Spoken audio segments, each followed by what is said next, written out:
So I'm often asked about what one can do to maintain bladder health. And that's quite a difficult question to answer, because it seems that, again, most bladder dysfunction may be associated with aging.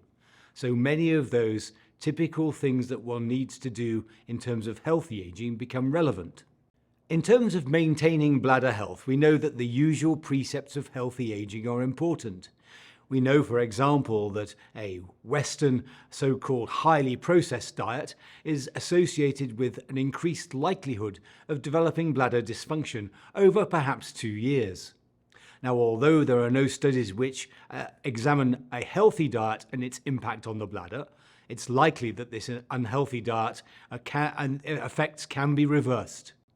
So diets which are high in processed foods, high in fizzy drinks and additives appear to be worse for you. Now, whether this seems to act through diabetes or through obesity is difficult to determine, but obviously avoiding those is important. The second thing is fluid balance. Many people with bladder problems restrict their fluids, and this appears to be the wrong thing to do. Avoidance of caffeinated drinks and perhaps artificial fizzy drinks is important in reducing the impact of symptoms. The third component would be exercise. Physical exercise is associated with a greater propensity of having a healthy bladder habit, but also being able to deal with any symptoms such as urgency, which give you the feeling of needing to go to the washroom in an urgent manner. The final thing to mention is, of course, that bladder dysfunction and pelvic floor dysfunction per se is not normal for getting old.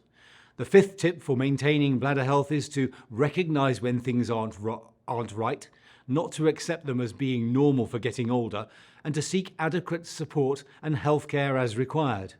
There are many things that can be done to alleviate the problem and to perhaps cure the problem. So seek help early. Thank you so much for watching this episode of OLTV. If you liked what you saw and you want to watch more, like this video and subscribe to the Optimal Living channel right here on YouTube.